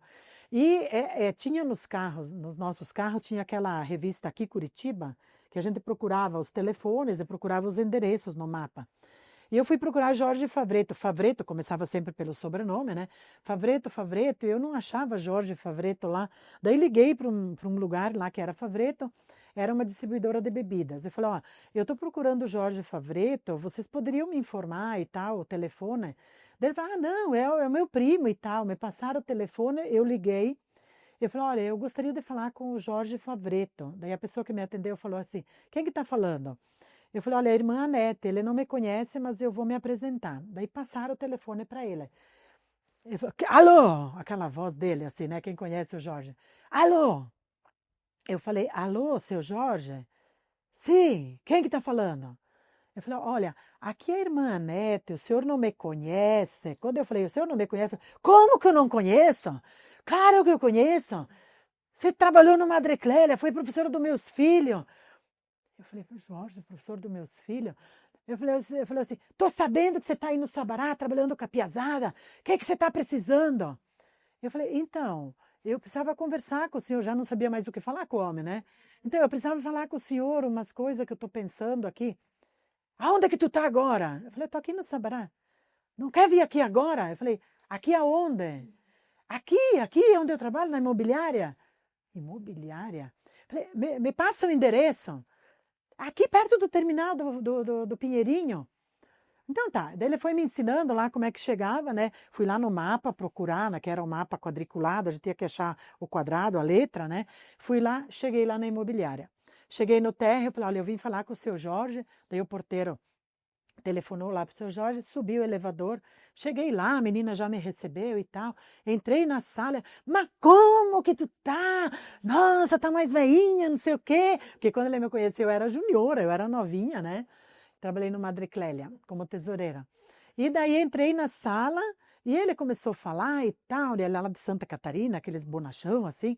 Daí eu fui contar para ele, me emocionei, falei da meninada que a gente tinha perdido, assassinada e tal. E daí ele falou assim, tá, mas o que tu quer? Daí eu falei assim, ó, não me faça essa pergunta. Daí eu lembro até hoje que eu falei assim, não me faça essa pergunta. Ele falou, vai falando o que você quer, que daí a gente vê. Eu falei, olha, eu preciso de um terreno para fazer um campo de futebol e poder pôr uma cerca, mas tem que ser dado. Eu não tenho dinheiro para pagar e eu vejo que lá na região o senhor tem um monte de terra lá com essa placa, então eu gostaria de ver se o senhor doa um terreno. Ah, eu vou pensar. E daí peguei e vim embora. Falei, vai pensar ainda, né? Porque para mim algumas coisas são tudo para ontem, eu sou meio hiperativa assim, né? E daí, dali uns 2 dias ele me telefonou. Ah, tu pode me encontrar lá em cima, perto daquela favela que tem lá em cima, no Bela Vista, que não era praça ainda, era uma favela lá. Daí fui eu lá. Cheguei lá, ele chegou um pouco depois, eu falei, mas o que ele vai me dar aqui? Tinha as caçambas todas de lixo, um monte de lixo jogado no chão, tinha os urubus chegando. E ele chegou e falou assim, então, tô pensando nisso aqui. Eu que não escondo o que eu sinto. Eu falei assim, seu Jorge, como que eu vou construir um campo nessa pirambeira? Porque era um terreno assim, que descia, com as caçambas em cima. Eu falei, como? Eu não tenho dinheiro, eu estou pegando comida do chão lá do Ceasa para poder alimentar as crianças da creche. Estou correndo que nem não sei o que para poder manter a escolinha de futebol. Como que eu não vou ter dinheiro para fazer terraplanagem nesse terreno aqui? O que a senhora vai fazer? Eu falei, um campo de grama para a gente jogar. Ele falou, irmã, campo de grama em Curitiba? Aqui chove o dia sim, dia não. A senhora nunca vai usar esse campo. Porque chove um dia, tem que ficar 5, 6 dias para secar. A senhora nunca vai treinar as crianças aqui. Eu pensei comigo, é verdade. Eu falei, tá, mas então o que eu faço? Faz um negócio coberto. Eu dei uma gargalhada e falei, coberto? Eu não tenho dinheiro. Eu acabei de falar para o senhor, não tenho dinheiro. Né? Tá? Ele falou, vamos fazer umas festas e tal. O fato é que ele deu o terreno com escritura. Na verdade, não era registro de imóveis, porque não dá, lá ainda está para regularização, mas era uma escritura de parte ideal que chama. Ele deu um terreno. Daí começamos. festas no campo, que a Cláudia falou, né?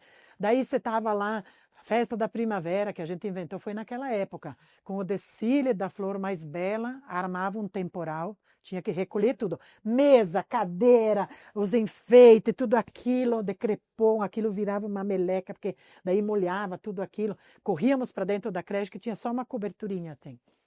A gente já tinha ampliado a creche, mas não tinha muito espaço. Daí, festa, e festa, e festa, chegou uma hora que eu falei assim. Daí o Paulo Rolando da Silva, que foi o arquiteto que sempre fez todos os nossos projetos voluntariamente. A gente tem uma gratidão imensa pelo Paulo. Ele era coordenador do curso de arquitetura no Cefet, que agora é o TFPE. Ele fez o projeto e eu já fui falando para ele. Olha, a gente quer um ginásio, eu quero um refeitório para dar lanche para as crianças, eu quero umas salas para eles poderem fazer as tarefas, uma cozinha. E a gente foi construindo junto, eu falando e ele fazia o modelo, depois ele vinha com os desenhos feitos tudo à mão. Irmã, é assim que a senhora quer? Assim, assim? Não, isso aqui, não. Eu não quero espaço ocioso, vamos fazer assim, assim. Estava o projeto pronto. Daí eu falei assim, bom, nós tínhamos já um dinheirinho guardado, falei, vamos... Louca, gente, bem louca, ninguém merece. Porque uma construção daquele porte, eu imaginei que eu ia levantar lá com 200 mil reais. Começamos, na providência. Tratei a terraplanagem, começamos a fazer o desenho, o Paulo vinha, olhava, e eu contratei os pedreiros, pensa, o mestre de obras e o pedreiro, para fazer aquele negócio. Mas não deu outra. Sabe o que está no Evangelho? Se você não calcula, você chega na metade da construção e não tem mais dinheiro, tem que parar e passa vergonha. Mas eu não estava nem aí. A gente começou a construir, chegamos numa altura, acabou o dinheiro. Daí eu falei, meu Deus, agora o que a gente faz? E continuava fazendo festa.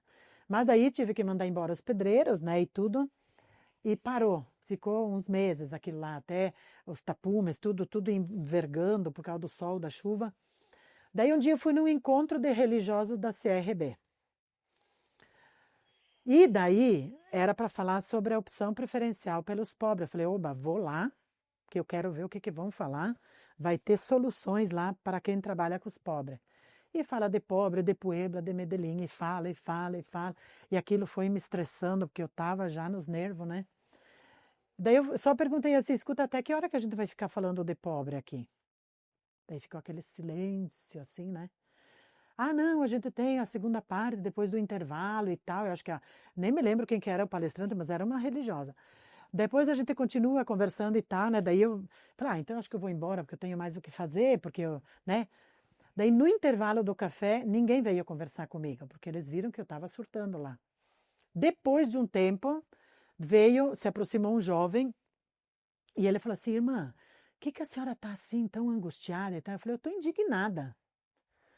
Eu falei, porque... Não, daí na hora mesmo, quando eu falei assim, não, porque assim, se a gente ficar falando de pobre aqui, eu vou fazer outra coisa, porque... Eu falei, vamos combinar nós religiosos? A gente fala dos pobres, mas a gente volta para casa, a gente tem a casa limpa, a roupa passada, a comida na mesa, geladeira cheia. A gente não passa necessidade, a gente tem o voto de pobreza, mas a gente não sabe efetivamente o que é a miséria, o que é a pobreza. Eu falei, eu tenho lá um monte de meninos sendo mortos e eu preciso resolver aquele problema. Daí a irmã lá, tá, veio o intervalo. Esse jovem se aproximou e falou assim, irmã, o que a senhora está angustiada e tal? Eu falei, eu estou angustiada, eu estou indignada, porque a gente vem aqui, fala, eu estou cansada de palavras. Eu queria saber quem que daqui vai abrir o bolso para me dar dinheiro para terminar uma obra que eu estou fazendo lá, para poder tirar essa criançada da situação. Daí ele falou assim, a senhora tem projeto? Eu falei, eu tenho, claro que eu tenho. Daí eu me lembrei, eu falei, mas quem que é você? Eu não sabia até então. Daí ele falou assim, eu sou o irmão Jorge Gaio, eu sou responsável pelas obras sociais dos maristas. Tá vendo o que é misericórdia, providência? Ele falou assim, a senhora tem o projeto? A senhora pode levar na PUC amanhã, que era um domingo à tarde, amanhã a senhora pode levar lá na PUC o projeto? Falei, que horas? Ali pelas 9 horas. Daí, gente, eu não dormi aquela noite, eu voltei para casa, fui procurar os projetos, juntei tudo, de medo que não tivesse pego tudo. E daí, era 9 horas, 7 horas eu estava saindo de casa. 7 horas, peguei aquele saveirinho velho e fui embora. Entrei lá no estacionamento e fiquei esperando, até umas 8h30 mais ou menos. Fui lá na recepção, me mandaram lá para o 9º andar da PUC, lá no prédio da administração. Quando eu cheguei lá, estava o Jorge Gaio, com outras pessoas, assim, a Bárbara, o irmão Dário. Chegou, ele me pediu para eu contar a situação. Contei, falei de tudo o que estava acontecendo e daí pus os projetos em cima da mesa. Daí o irmão Dário, eu lembro até hoje, ele falou assim, irmã, a senhora pode deixar esses projetos aqui? Eu falei, olha, pelo amor de Deus, eu só tenho essa cópia. Então vocês não percam, olha eu dando ordem para o provincial dele. Depois que eu fiquei sabendo que ele era o provincial. E daí deixei os projetos na segunda de manhã. Na quarta-feira de manhã eles me ligaram dizendo, irmã Nete, a senhora pode voltar aqui na PUC? Voltei lá, gente, vocês não acreditam. Quando Deus faz, é o que uma pessoa falou esses dias. No Divina, Deus se exibe. No Divina, Deus se exibe. Cheguei lá, o irmão Dário com o irmão Jorge, a Bárbara, já estavam numa mesa oval assim, o projeto em cima da mesa. Já tinha 3 empresas de construção que eles mesmos foram procurar. Claro que são empresas que eles fazem as obras dos maristas, né? Então, já certo com o quantitativo de dinheiro que precisava para construir aquele prédio que hoje é o bloco B do Cisdime para nós. Então, era 2.180.000.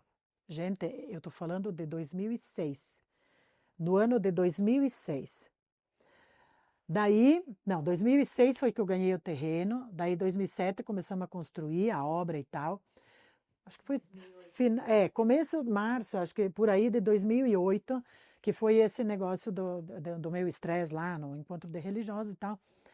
E daí ele ia pagar a empresa, ia dar esse recurso para a empresa, que tinha ganho lá dos orçamentos, para vir construir e entregar pronto, com a chave pronta. Daí eu, de novo, né, com aquela cabeça que eu tenho, eu falei, ó, se a gente fizesse diferente, essa empresa vai construir, mas eu vou contratar só a mão de obra, o material eu compro. Porque eu já tinha ouvido falar, quando eu era tesoureira das nossas escolas, que às vezes você paga pelo material de primeira, mas depois você vai ver que o material que é colocado não é de primeira. Né? Depois tem que fazer um monte de manutenções e coisa nada, porque o material não foi propriamente o de primeira que foi usado. Eu falei, então eu vou comprar o material. E eles aceitaram, eles depositaram 2 milhões na nossa conta.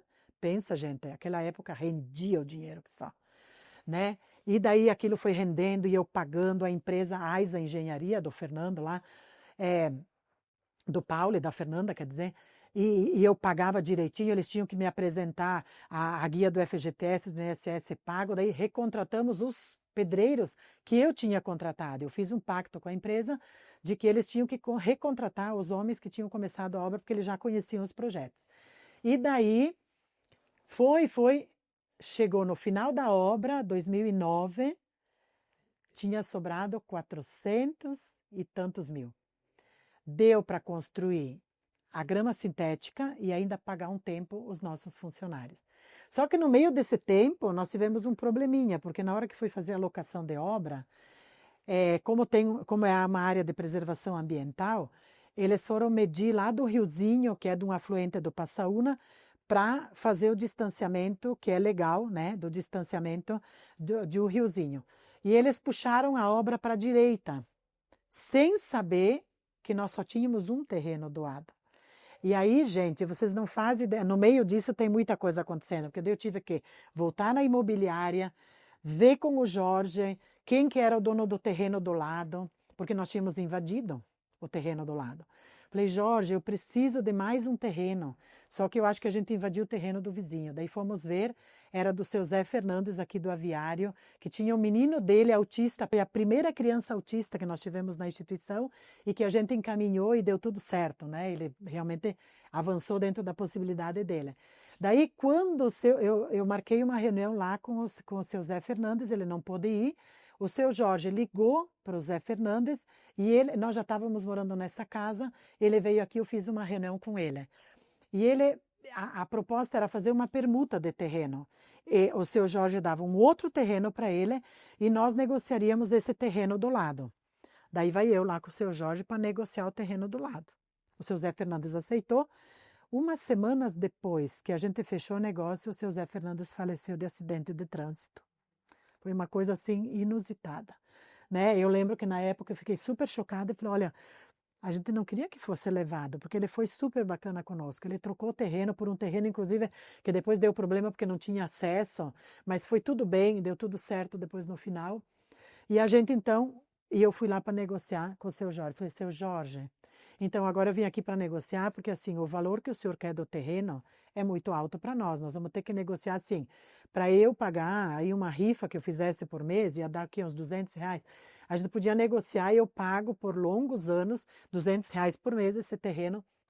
A gente paga, mas assim, se o senhor pudesse dar para a gente, era tão melhor, que eu vou tirar comida da boca das crianças para pagar esse terreno. É, mas daí com a senhora, o jeito dela, não dá para negociar com a senhora, porque a senhora fica pechinchando, a senhora fica pedindo o tempo todo, não sei o quê. Ah, seu Jorge, o senhor pensa nisso daí e tal, né? E tal, tá, vim embora. Daí ele me chamou lá de volta. Ô, irmã, vem cá, que agora nós temos que negociar esse terreno aí, porque de graça não dá não, mas vem aqui, vamos ver se dá.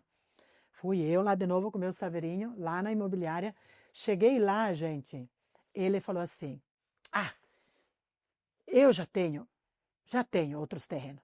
Eu vou dar para a senhora esse terreno. Voei no pescoço do Jorge. Não sei se ele lembra disso, mas eu levantei da cadeira, fui lá e dei um abraço nele, assim, agradeci e tal.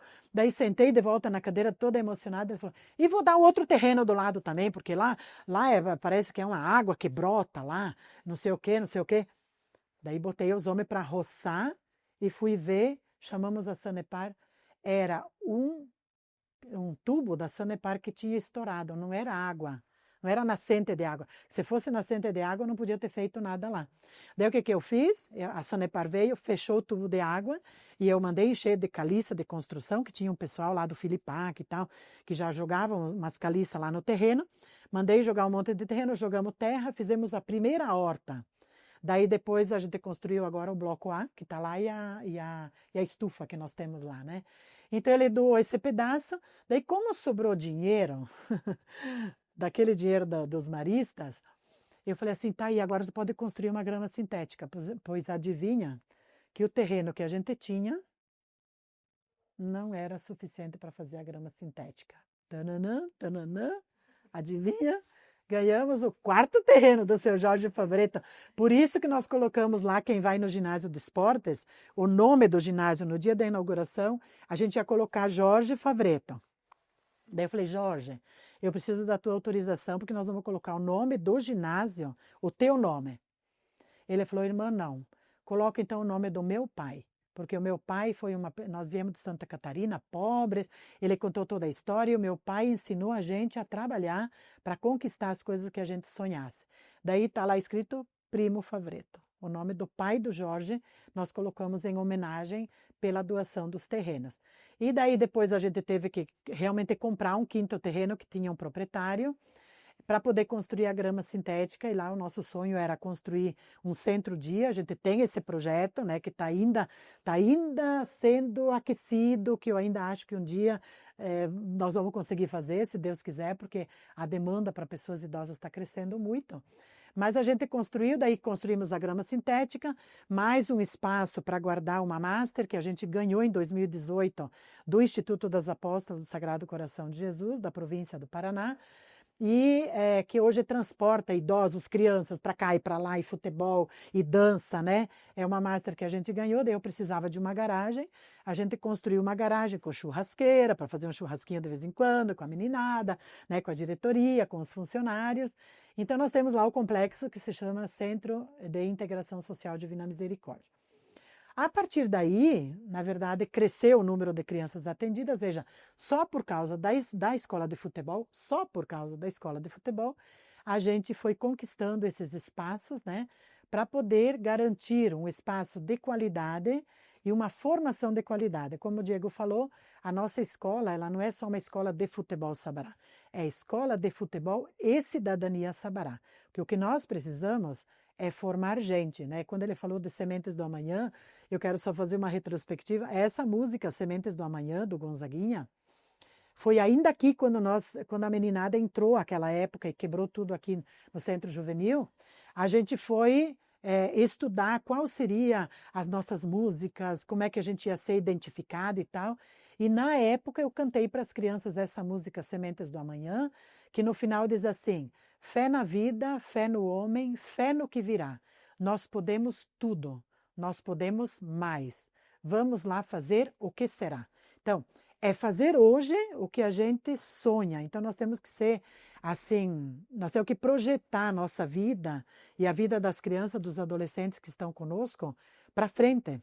O que essa menina, esse menino que está aqui conosco pode vir a ser. Mas eu tenho que fazer hoje. Eu tenho que plantar hoje, porque senão não brota. Sem semeadura, não tem colheita. Então, é um pouco, essa é a dinâmica que movimenta todos os projetos, que daí brotaram outros, né? Nós temos tantos outros. A escola de dança que se destaca, o judô, o grafite, nós estamos pintando os muros aqui da comunidade, né? Nós não queremos muros pichados, nós queremos muros grafitados, muros reflexos, muros que ajudem as pessoas a refletir. E estamos aí com um projeto, né, que se chama Muros Reflexos, que é justamente levar para os muros o que a gente reflete dentro da instituição, com as crianças, com os adolescentes e também as pessoas idosas. Nós temos idosos que grafitam, que têm aula de grafite e vão lá com o spray no muro para pintar as coisas bonitas, né? Então, assim, a nossa entidade, ela se abre, ela quer se abrir sempre mais, mas sem perder a qualidade, né? O profissionalismo no nosso atendimento é o nosso grande sonho de cada dia mais termos mais profissionais das diferentes áreas para poder dar conta da demanda que cresce todo dia. Muito bem, então agora para finalizar esse nosso bate-papo sobre os 25 anos, né, da Irmã Nete aqui no Divina, eu gostaria só de contar um pouquinho e passar para o Diego, né, nos falar um pouquinho sobre o Centro Intergeracional. Porque a creche, lá do ano 2000, né, teve que ser fechada no ano 2019. Isso seria um outro capítulo muito doloroso, né, que arrancaria muitas lágrimas aqui. Mas a gente vai pular essa parte, infelizmente, né, nós tivemos que fechar 2 creches em 2019, por conta aí de um decreto da Prefeitura de Curitiba. Veio a pandemia, né, com a pandemia nós entendemos depois, né, lendo, né, tudo que aconteceu, que foi até por obra da providência de Deus a gente ter fechado naquele momento, porque com a pandemia, 2 creches fechadas, nós teríamos falido praticamente. Então, nós lemos assim, né, que o fechamento das creches foi uma semente enterrada que gerou uma nova vida. E no espaço onde era o CIDM Sabará, né, o Centro de Educação Infantil Divina Misericórdia, surgiu, né, no final de 2021, o Centro Intergeracional Divina Misericórdia, que foi uma grande sacada, né, já que a gente não tinha mais o recurso para construir o Centro-Dia, que a Irmã Nete acabou de falar, né, lá no CISDIME, a gente teve que gastar todo o dinheiro que a gente ia usar para construir o Centro-Dia para pagar as rescisões das 2 creches. Então, o sonho do Centro-Dia ficou, né, em stand-by. Aí a gente usou então o espaço que era creche para transformar num centro intergeracional. E hoje o Diego está à frente, né, desse trabalho ali como coordenador. Então conte um pouquinho, gente, para nós, Diego, o que é o centro intergeracional, o que está acontecendo ali? Bom, vamos lá. Então, como a irmã comentou, né, a gente tem muitas demandas ali. Começou, então, primeiro um estudo, né, com o território, porque ao mesmo tempo que a gente queria continuar atendendo crianças, havia um movimento também de pessoas idosas. Porque em Curitiba, especificamente, a gente não tem atendimento público à pessoa idosa, somente particular. Então, como é que a gente atende um ou outro? Então, a gente atendeu os dois, né? Então, foi uma sacada que as irmãs tiveram, um estudo do território, das demandas, e aí começou-se isso em 2020. Aí veio a pandemia, como a irmã Emily comentou há pouco, e voltamos ali timidamente em 2021, né?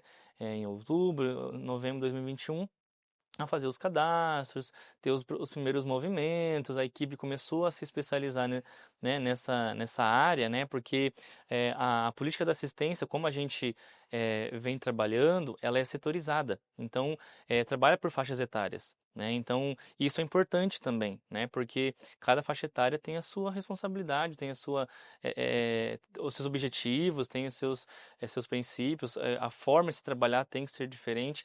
Mas como é que a gente, dentro da política da assistência, a gente entra com o eixo da a questão intergeracional? Então, a equipe foi se especializando.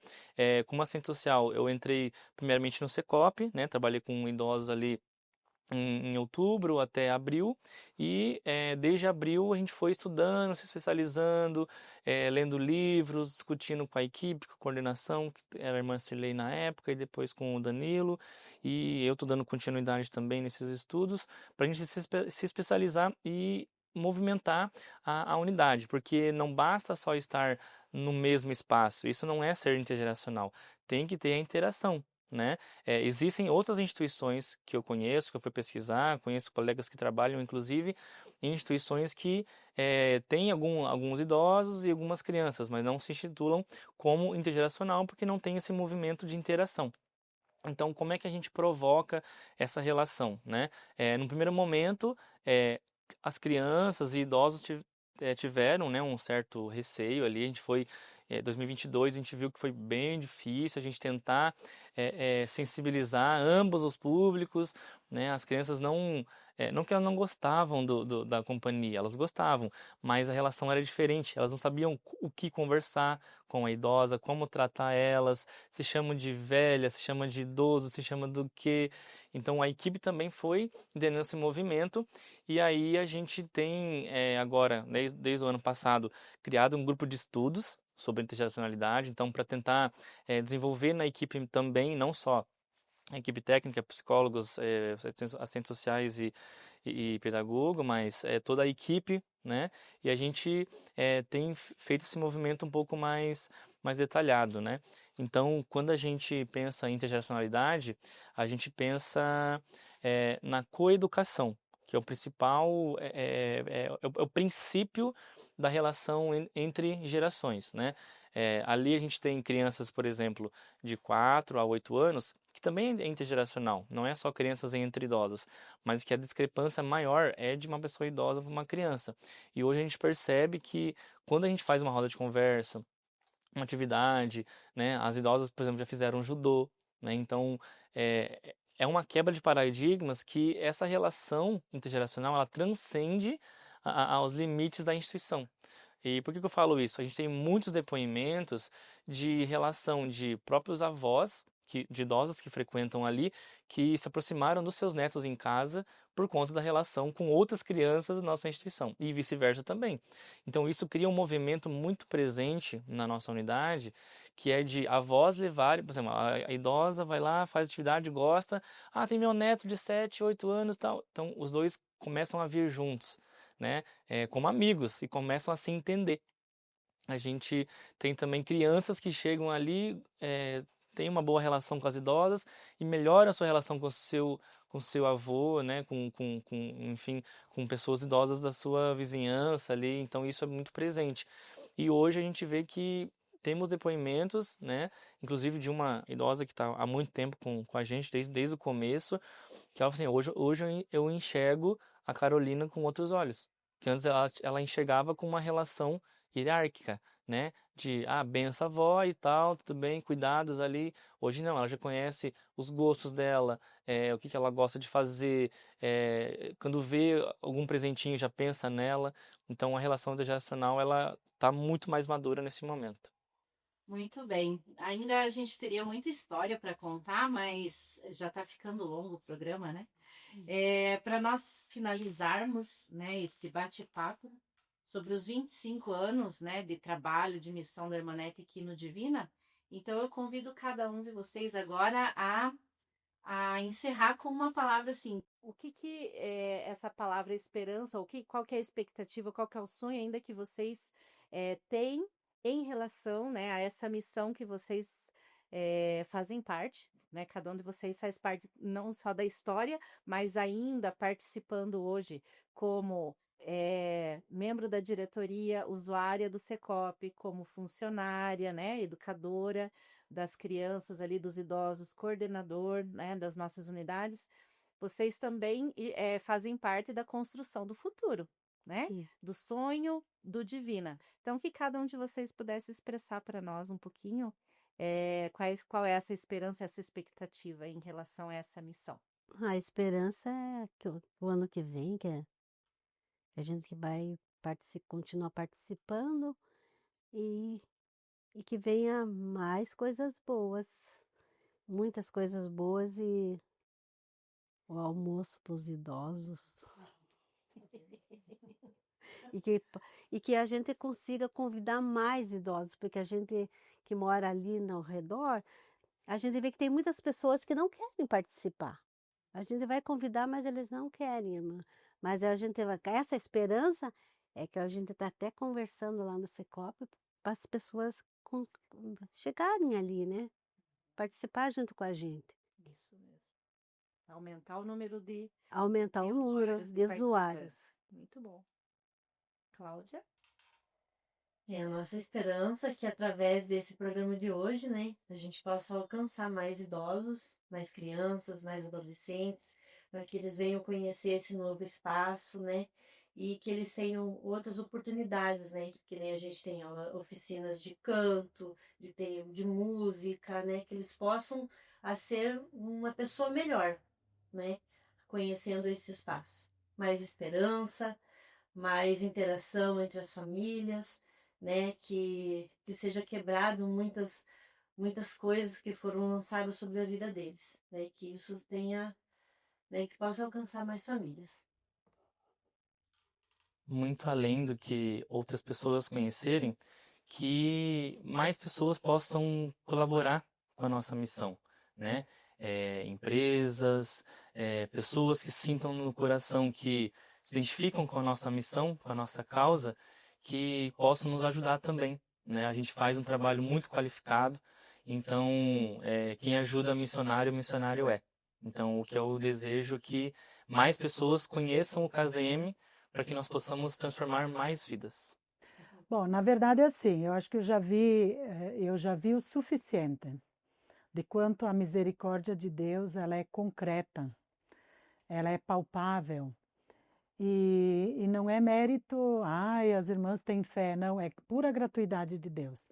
Porque teve horas assim, teve momentos, especialmente na minha vida, nesses 25 anos, que eu me perguntava, aquela sensação de fazer e não ter retorno, sabe? Aquela sensação de uma certa inutilidade.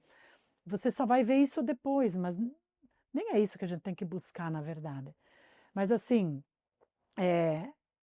continuarmos, né? O meu sonho é que todos os que ingressam na equipe de coelaboradores, a gente chama de coelaborador, não de colaborador e nem de funcionário. A gente estudou um pouco a diferença do significado dessas palavras, né? A pessoa não está comigo porque ela funciona, e daí a partir do momento que ela não funciona mais, ela não está com a gente. Ela não é uma pessoa que só colabora. Eu penso tudo e a outra pessoa vem me ajudar. Não, é o coelaborador, né? É aquele que comigo, é tipo companheiro, aquele que come o pão comigo. O coelaborador é aquele que pensa junto, que assume junto as alegrias e os riscos, né? E as tristezas e as decepções, porque tá tudo mesclado aí nessa história, né? Então, que a gente tenha sempre mais coelaboradores comprometidos com a missão, com a causa, que é grande, né? Porque a gente é usado nesse sentido. Nós queremos transformar o mundo. Daí a gente conversa às vezes, que mundo, né? O mundo, as galáxias, né? Nós queremos transformar? Não alcançamos lá. O mundo, o Brasil, é muito grande. O mundo, Paraná, Curitiba, é muito grande. Então, a gente está cada vez mais com o pé no chão, no sentido assim, qual é o mundo que eu posso transformar? Bom, primeiro o meu, né, que é o primeiro mundo que precisa ser melhorado, precisa ser mais amado, mais cuidado. e o mundo que eu alcanço, que são essas pessoas que estão conosco aí. Nessa brincadeira nós temos 600 pessoas transitando, fora as famílias e tudo. Não é pouco, é bastante gente, né? Se a gente pensar na comunidade de Jesus, que eram 12, e um ali que meio que também se equivocou, olha o que aconteceu com o mundo, né? Então, nós temos muito potencial, a gente precisa acreditar mais na gente. Primeiro é termos uma equipe sempre mais coesa, forte e comprometida. Segundo, para termos essa equipe mais profissionalizada, é o que o Diego falava agora, que a gente tenha mais pessoas, né, nas nossas campanhas que façam parte desse trabalho todo, né? Terceiro, que são duas pontas que eu sinto hoje olhando de longe para a instituição. Um aprofundamento no trabalho com pessoas idosas, que é a grande demanda a partir dos estudos demográficos, dos censos que nós temos aí. E aí é um convite para todas as instituições. Eu faço parte do Conselho Municipal da Pessoa Idosa e a irmã Emily está no Conselho Municipal dos Direitos da Criança e do Adolescente. São as duas pontas bem vulneráveis, por causa do aumento do abandono, da violência, da agressão, né? E por conta da longevidade, né? Nós teremos mais pessoas vivendo mais.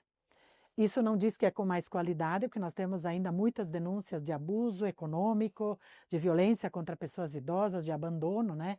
Então, assim, o meu sonho é termos na instituição um centro-dia. E para isso é volume de recurso para construir, que não é impossível. Então, termos um espaço sempre mais qualificado de atendimento à pessoa idosa, porque assim, quando você pega uma criança, você está preparando ela para voar. Como o Dom Helder Câmara diz assim, é bom que a mão ajude o voo, mas que ela não substitua as asas. Então, nós estamos aí, pegando o filhotinho e dizendo, vai voar. Então, nós jogamos as crianças e os adolescentes para o mundo. Eles vão construir o projeto de vida deles. Com a pessoa idosa, eu sei porque eu sou uma delas, a gente já está aterrissando. Então, nesse aterrissar, nós precisamos garantir a qualidade. E cada um aterriza na sua realidade, uns com qualidade, conscientes e tal, outros já com início de Alzheimer, com problemas físicos, né, de locomoção, de acessibilidade. Então, nós precisamos qualificar o nosso trabalho. E para ter um centro-dia, o recurso é muito mais alto, precisa de mais recurso para atender qualitativamente, né, essas pessoas idosas. Mas eu tenho esse sonho, né? Nós temos um sonho, a gente acalenta um sonho coletivo de termos espaço qualificado para centro-dia. E quando a Beth fala de almoço para os idosos, por quê? Porque o serviço que nós prestamos é serviço de convivência e fortalecimento de vínculos. A princípio, a pessoa idosa, a criança, adolescente, vem meio período, né? E fica ali com a instituição garante o lanche. Só que agora nós temos pessoas idosas que querem já ficar o dia inteiro conosco. E a gente teria que ter tipo um restaurante, né? Para que essas pessoas idosas pudessem fazer a sua refeição e uma salinha de descanso, né? Nós já temos aqui no Centro Intergeracional, a gente tem um protótipo disso, que é uma sala com umas poltronas para as pessoas idosas descansarem até começar a atividade da tarde, em relação à pessoa idosa. E o outro ponto que tem me preocupado e que eu tenho falado e que eu quero ver se esse próximo ano a gente consegue alavancar, que é um trabalho diferenciado com os maiores de 14 anos. Por quê?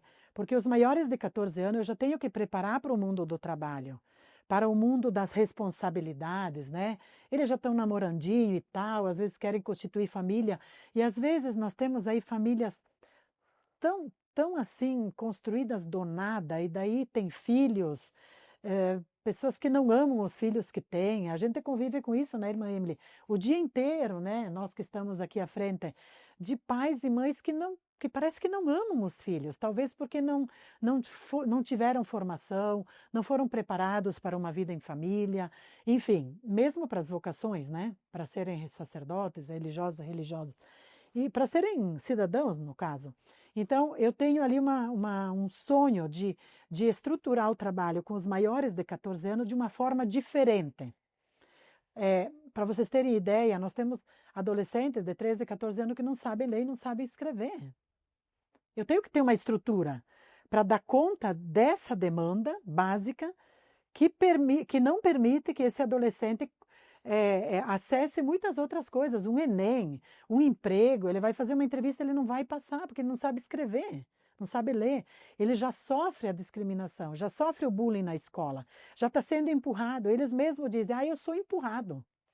Né? Isso é muito doloroso, eu não consigo me colocar no lugar, mas eu imagino o que é para um adolescente, para uma adolescente, ser visto assim, como um empurrado, porque não tem mais o que fazer com ele. Para vocês terem uma ideia, nós estamos alfabetizando meninada de 13, 14 anos hoje, porque não sabe ler, não sabe escrever. Então, assim, continuar o trabalho que a gente faz de uma forma sempre melhor, sempre mais profissionalizada, mas dando uma atenção para esses que estão saindo da instituição. No caso, os de 14 a 17 anos, que já estão lá com barba e bigode, e olham para o mundo e dizem assim, o que vou fazer? Vou ser um influencer, como se isso seria o futuro. Né? Nós sabemos que não é. Então, nós temos um desafio, inclusive amanhã temos uma reunião com os coordenadores, para a gente começar a pensar mais fortemente sobre essa população de 14 anos e as pessoas idosas, estruturando aí uma possibilidade de almoço, alguma coisa assim, e depois um centro-dia. Para mim é coisa bem simples assim, né? E claro, nós termos a nossa rede da misericórdia melhor estruturada, com mais benfeitores, podem vir conhecer o trabalho da instituição, porque bota fé, é um investimento que vale a pena, um investimento social. E tem uma frase que eu uso há muitos anos que é assim, investir em pessoas humanas, crianças, adolescentes, pessoas idosas, é eticamente correto. É economicamente viável, socialmente responsável e historicamente sentida.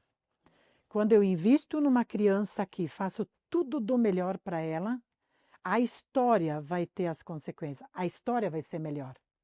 A história vai sentir o trabalho que nós fazemos hoje. Por isso que eu falo sempre para toda a equipe, nós somos simplesmente semeadoras. Por isso que é as sementes do amanhã.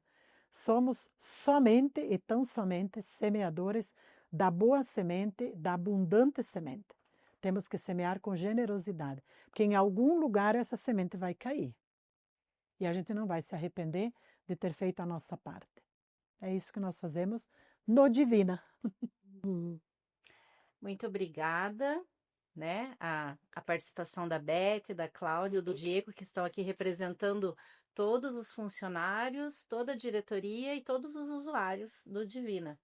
E terminamos, né, parabenizando a irmã Anete por esses 25 anos de muita dedicação, missão, vida à frente do Centro de Assistência Social Divina Misericórdia, que o coração de Jesus e Madre Clélia, né, a nossa fundadora, nossa mãe e modelo também, possam abençoar e dar muita força, muita saúde para que ainda por muito tempo você possa continuar nessa missão e que ela lá do céu interceda para que muitas pessoas, né, queiram também fazer parte dessa história como nossos benfeitores, colaboradores, tá bom?